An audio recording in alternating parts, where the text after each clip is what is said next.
Bonjour à toutes et à tous. Je tenais d'abord, dans un premier temps, à vous adresser le salut de la direction de la Fédération des services publics.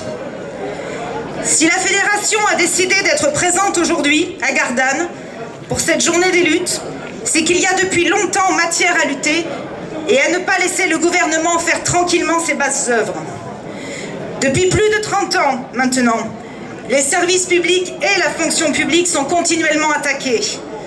Baisse des effectifs, baisse des moyens financiers, casse du statut, précarisation de l'emploi, dégradation des missions, externalisation. Pourtant, en 2008, de nombreux observateurs avaient reconnu que les services publics avaient tenu le rôle d'amortisseur de la crise financière.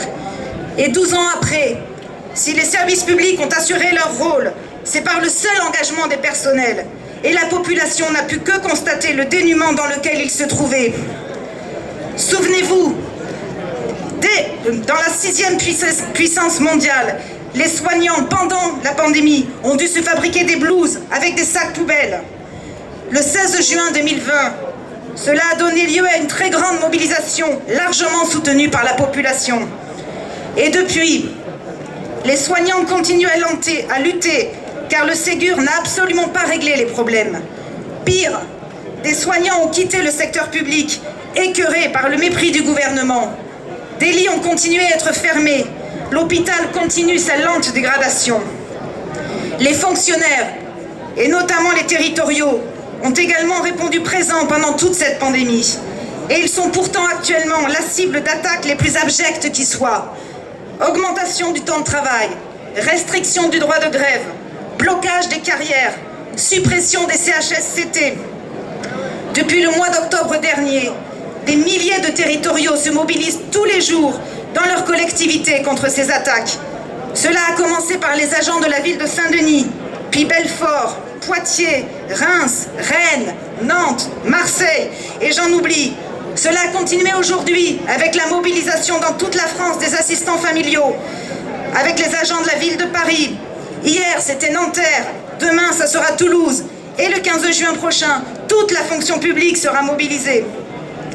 Le gouvernement et les tenants du capital justifient leur attaque contre notre modèle social par l'existence d'une dette publique.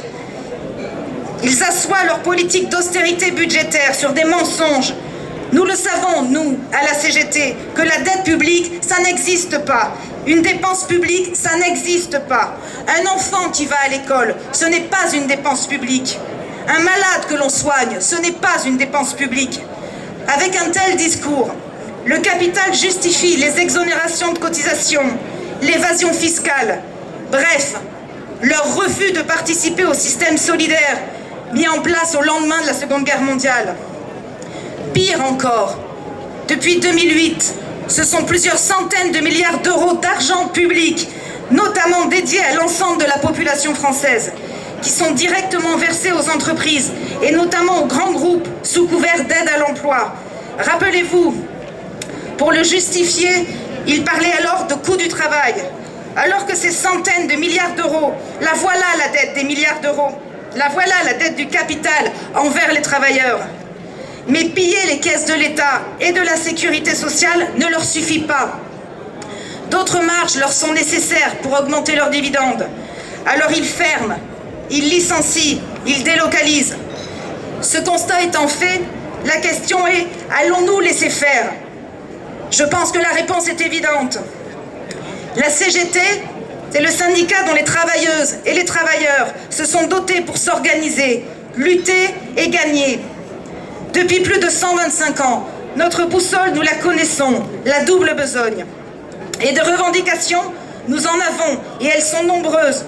Pour les principales et celles qui nous rassemblent, augmentation des salaires, réduction du temps de travail, renforcement de la protection sociale, développement des services publics, pour un droit du travail, des garanties collectives et des statuts protecteurs, la retraite à 60 ans. Nous le savons tous ici, c'est la seule condition qui est prévalue dans l'histoire. Pour obtenir ce que nous voulons, seul le blocage de l'économie permettra l'ouverture de négociations. Nous ne convaincrons pas les patrons, pas plus que les institutions publiques, nous les vaincrons. Et pour y arriver, ce sont bien nos camarades et nos collègues qu'il faut convaincre de 3 choses. La première, il est possible de faire autrement, ce qui appelle à connaître, maîtriser et porter nos propres contenus. Il est possible de l'obtenir par le collectif et la lutte, car toute lutte place de fait la victoire à portée de main, que ce soit dans l'immédiat ou dans le temps. Enfin, partant de ce qui précède, la lutte est le seul ressort du progrès pour tous et de la démocratie réelle. Voici, mes camarades, en quelques mots, ce que je suis venu partager avec vous aujourd'hui à Gardanne. Bonne lutte et vive la CGT!